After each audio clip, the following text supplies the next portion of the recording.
Well, we're back once again for some more Project Motor Racing. Already another patch is upon us in the shape of patch 1.7. It was only 2 weeks ago that I was doing one of these videos for patch 1.6.0.1, so that is some pretty speedy work from Straight 4 Studios. However, just a quick reminder that if any point during this video you find yourself enjoying it, please remember to give it a thumbs up. You can do it now if you really want to, but probably best to wait until the end to find out if I'm talking complete nonsense or not. And if you want to see more videos like this, please consider hitting that subscribe button. We're very quickly approaching 1,000 subscribers. If you can help me get there, I would be very thankful. But with that out of the way, let's get stuck into the video. So then, patch 1.7, what's it all about? Well, I'm not going to go through the patch notes like I usually don't because you're better off just going and reading them in your own time, but the main focus seems to be around improvements to the GT4 tyre model, which is what we are looking at right here on the screen. And in terms of what that means, here's just a small snippet from the patch notes to explain exactly what we're going to be getting as a result of this tyre model change. So much like the tyre overhaul for the GT3 class, this just feels like more of the same but for the GT4s. And as I said in that previous video, that's only a positive thing. The result of both of these tyre overhauls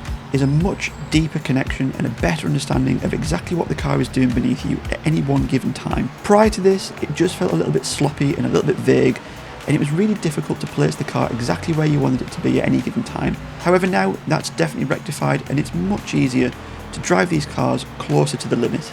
And to be fair, it's not just the tyre model that's changed, there has also been a couple of other different physics and handling elements such as downshift protection and rebalanced force feedback that all contributes to making these cars feel a lot better to drive. Like I said, go and read the patch notes to get a better understanding. I'm not going to put them all here because that would just be pointless. But with that, it doesn't really give me anything new or anything different to say to what I said in the previous video about the GT3s. When it comes to doing videos like this, I always try to be as fair and objective as I can possibly be. I don't say things to try to be controversial or to get engagement. I say things because I genuinely believe in them, and I'm always honest with the feedback that I give. Now, I would not consider myself a, air quotes, reviewer by any means necessary. I'm just someone who loves to play games, loves to play sim racing games, and I like to share my experiences with these games in case someone else finds it useful and it answers a question that they might have. So with that being said, and despite all the really great updates that Straight 4 have brought over the past couple of weeks, and definitely in 2026 so far, something that I think is still problematic, and I've mentioned this in the past, is the performance of Project Motor Racing. It is still incredibly bad, and it is so frustrating. To be fair, it's better than it was at launch, but if I'm being honest, it's still fairly horrible. The optimization is just terrible. I've got a fairly decent system. I'm fortunate in that regard, and even I am struggling to run a full grid of AI vehicles without hiccups. Now, I assume that a large part of the problem is because the AI vehicles run on the same physics that the player vehicle runs on, which was a decision that was made by Straight 4, and it's one that I think it makes sense to do that. Obviously, people want it to be an even playing field. However, it shouldn't come at the detriment to the gameplay, and I'm afraid at the minute it kind of is coming at a detriment to the gameplay. Like I said in my comparison video between AMS2 and PMR, there just seems to be these really strange instances of the physics slowing the game down, and that creates a frame drop type effect which is just incredibly jarring, and it's very noticeable. I know that as far as sims go, the visuals are kind of secondary and they're not as important as the driving. That makes total sense, but they are still important. It doesn't matter how great all of these handling updates are, if the game isn't running smoothly, it makes the cars feel like they're not handling properly, and that in turn just leads to more frustration. In my opinion, I'd rather see the AI run on a different version of the physics until they can get on top of this issue, and instead supplement it with some additional visual flair. I don't necessarily think that the game actually looks bad, but if you compare it to some of the launch trailers, the trailers definitely seem to have a much greater sense of realism than what the game has. This looks a lot more arcadey. Again, not that it looks bad, but it just doesn't seem to look quite as what it did in a lot of the marketing material. I mean, the replays as well, the replays definitely don't look good. I usually like to play around with the replay system and include a little bit of a cinematic type intro, but when I went to do that for this video, what I was met with was this. A nice big QR code to file a report in an offline race. I mean, come on, who the hell am I going to report? Myself? The AI? It's just another instance of sloppy testing, and frankly, the biggest hill for Straight 4 Studios to climb is convincing people to put their money back into Project Motor Racing, but stuff like this really just doesn't help. Like I said, I try to be fair, I try to be objective, and I tell the truth. I know that the team are obviously under a lot of pressure to make improvements, they're trying to get work out as quickly as possible, but stuff like this really shouldn't be making it into production versions of the game. I would imagine that this patch went through a fairly extensive testing period. Why this wasn't caught, I honestly don't know, and if it was caught, then why it was decided to leave it in the game is honestly a little bit beyond me. I know that it's not game breaking, it's not detrimental to the gameplay experience, but stuff like this does matter. The details do matter. Now I know that at the time of recording this video, there is a promise of a 2.0 patch due to be released sometime near the end of March, which promises to right the ship and fix a lot of the issues that are existing in Project Motor Racing today. But we can only judge the game based on the version that we have available to us, and this is the version that we have available. It's certainly a far sight better than it was at launch, but it's still a fair way off the full asking price in my opinion. Obviously this is something that Rennsport have just realised for themselves, and they've made the decision to adjust the price of their game. Albeit it's a couple of months too late, Rennsport should have known better, they knew what type of content they had at launch, however they've still made the decision regardless. They're also looking to expand their content with some of the same sort of cars that Project Motor Racing offers. So it's definitely an interesting time right now, given that PMR already has a lot of that content in place, and to be fair, it handles pretty well. I think it's time for them to start considering price reductions if they want to capture the larger part of that player base. I still maintain my belief that Project Motor Racing has huge amounts of potential, and a lot of that potential has been realised with the various updates to tyre models that we've had over the past couple of weeks and months. However, like I've said, I think there are other areas that require a little bit more immediate attention, the performance and optimisation being right at the very top of that list for me. All of these updates to the handling might be in vain if the game just doesn't run very well. People will go and play other things where it's easier to maintain a consistent frame rate, it's easier to run on lower end hardware, and all these different types of things. I also think that the sound design could use a little bit more refinement. Some cars sound pretty good, others not so much, and I'm looking at the Aston Martin Valkyrie in particular here. Hopefully this is going to be addressed in the 2.0 update, but like I said, we don't have that update in our hands right now. We can only provide feedback on the version of the game that we have today. I feel like I've just spent the past 5 minutes rambling about all the things that aren't so good and kind of glossed over quite quickly all the stuff about this update that is really good. And it is another really good update, it's another really positive step forward, and it's more great work by the team, and I do genuinely mean that. It is a lot of great work, and I imagine that it's not easy to do this kind of thing and to do it so quickly.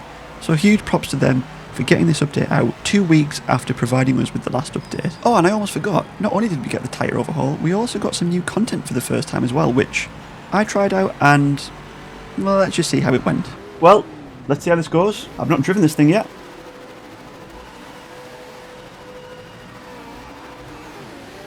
That was a whole lot of rev limiting just then.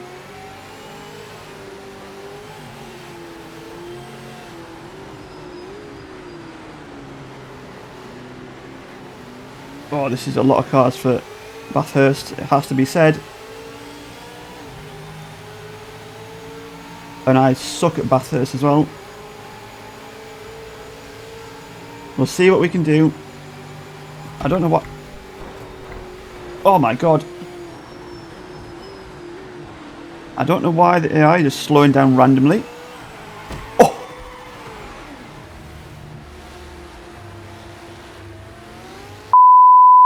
Take two then of the Ford Falcon at Bathurst.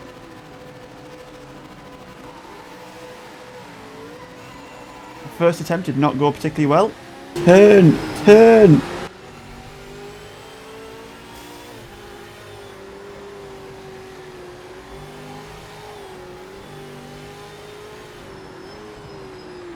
I mean, the steering is now a bit bent.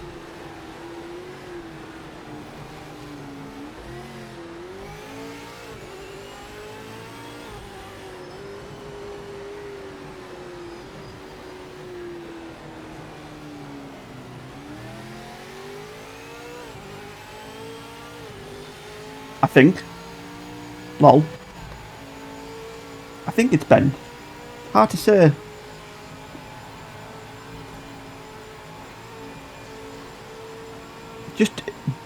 Just does not want to turn in.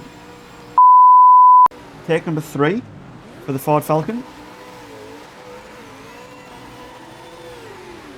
That's a lot of wheel spin. Even shifting up to 3rd didn't prevent that.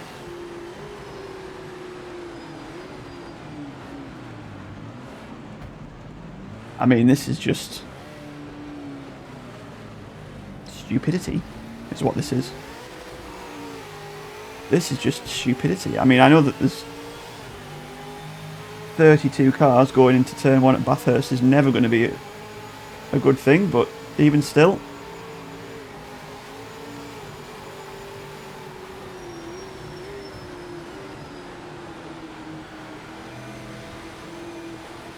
Try and generate some front tyre temperature because they are very cold at the moment.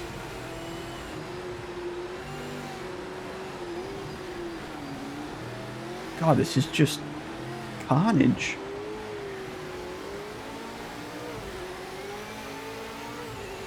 A lively rear end.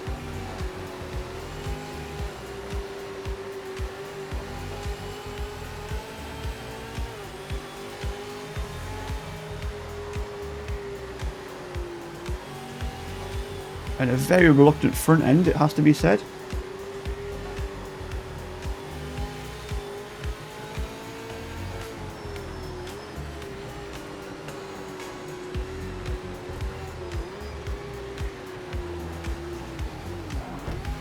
Just does not want to turn in.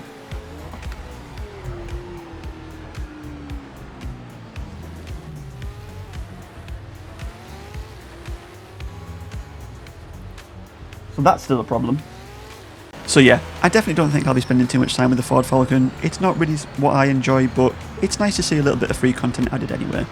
Given that this update was 1.7 and the 2.0 patch is due sometime around the end of March, it seems reasonable to me to assume that we can expect another 2 patches to come before that happens, so I'm very interested to see what the focus is for those.